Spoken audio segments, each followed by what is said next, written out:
The Lord be with you. And with your spirit. A reading from the Holy Gospel according to John. Glory to you, O Lord. Jesus said to his disciples, Amen, amen, I say to you, unless a grain of wheat falls to the ground and dies, it remains just a grain of wheat. But if it dies, it produces much fruit. Whoever loves his life loses it, and whoever hates his life in this world will preserve it for eternal life. Whoever serves me must follow me, and where I am, there also will my servant be. The Father will honor whoever serves me. The Gospel of the Lord. Praise to you, Lord Jesus Christ. Praise be Jesus Christ. Now and forever. Good morning, dear friends, brothers and sisters. Pakibati nga ng good morning ang ating mga kasama ngayong umaga.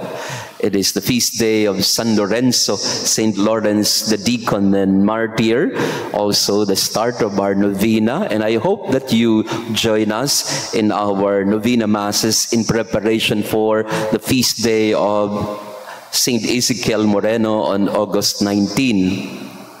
Makakaroon din tayo ng some sort of a healing mass on the day of his feast. At gayon din, no, sa ibang mga parokya, paghahanda na rin nila sa kapistahan ni San Roque. No, ngayon darating naman, no, August 16, and later tonight I'll be in San Roque Cathedral for a short recollection in preparation for his feast. And also today, I was told that it's the birthday of one of our mommies here, Mami Strelieta Lita. Are you here? Happy birthday po. And we pray for your good health. And sa araw na ito din, tayo po ay mapalad sapagkat binibigyan tayo ng panibagong pagkakataon ng Panginoon para tingnan mabuti ang kahulugan ng buhay. Ang ating ebanghelyo ay tungkol sa finding and losing. Kahapon pinagnilayan din natin ito. Yung kung ano yung tunay na kahulugan ng buhay, that whoever loses his life will find it, and whoever finds his life will eventually lose it.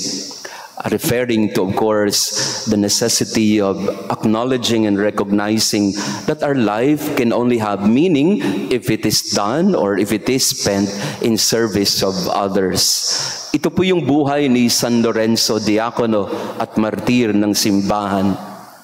We may be wondering why this is a feast. No? Meron tayong Gloria at meron tayong malaking pagdiriwang ni San Lorenzo. When in fact, he lived and died in the 3rd century. Ang layo-layo na ni Saint Lawrence the Deacon sa atin. Pero ang kanyang kapistahan ay pinagdiriwang sa buong mundo ng may pag-aalala at ng may pagbubunyi.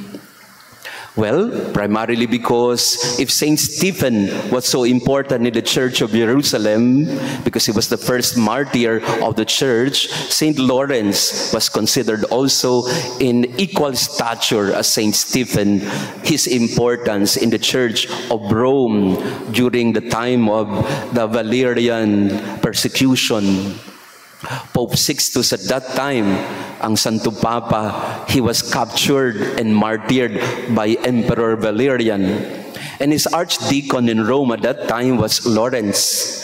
And Lawrence said to the Pope at that time, Sixtus, if you go the way of martyrdom, I cannot help it, but must follow you, dear Holy Father.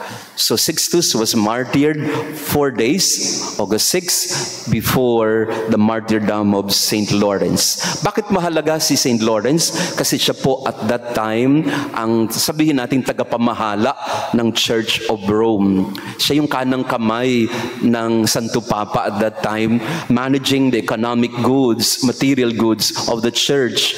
He was in charge of distributing to the poor and the widows those all the help that they need.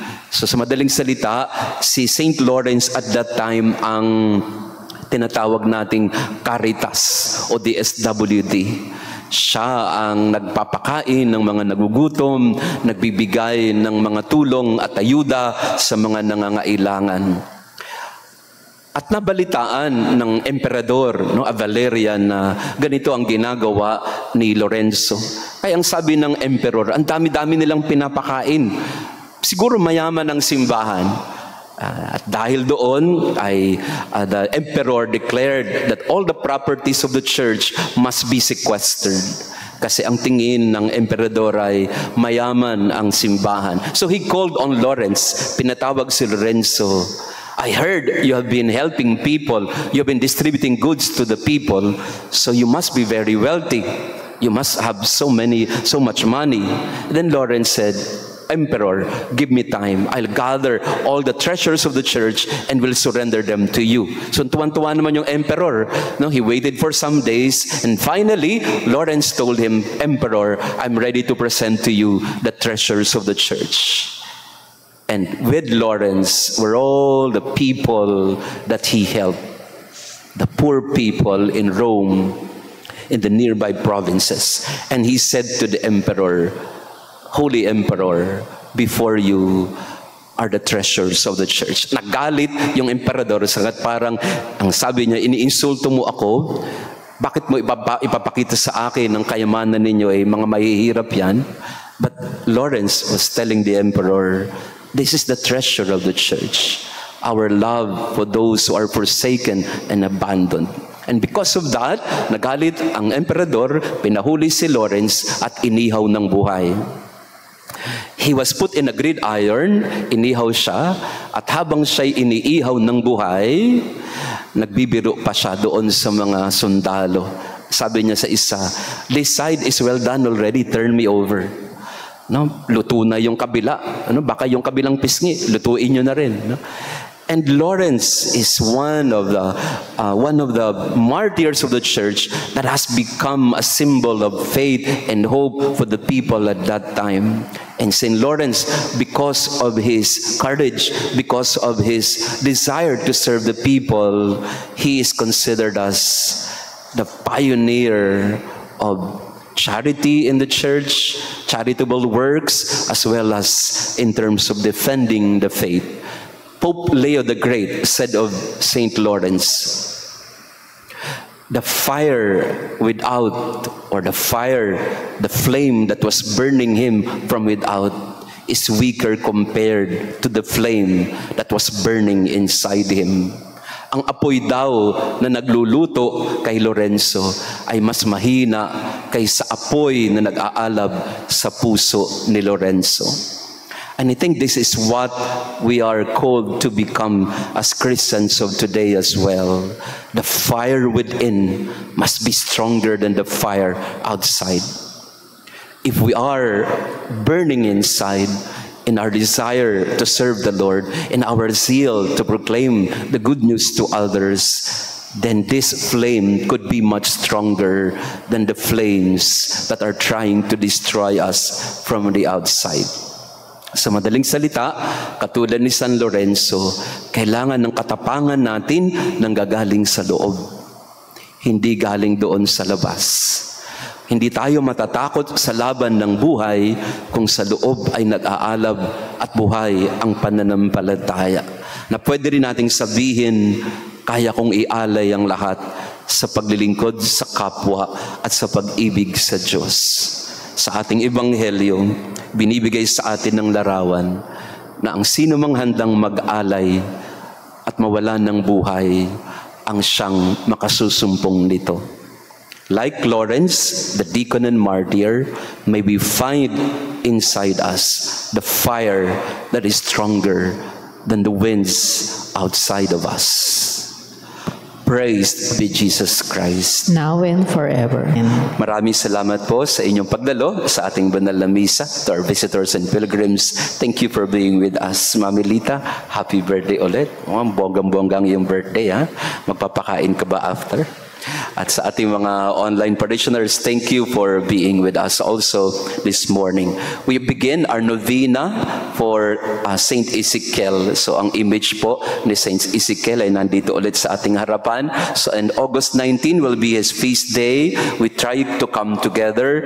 Let us be healed through the intercession of Saint Ezekiel, the patron saint of cancer patients. No? So I invite you, so August 19, 7 a.m., let us also have a healing mass through the intercession of Saint Ezekiel Moreno, our powerful ally, especially for those who are sick of cancer.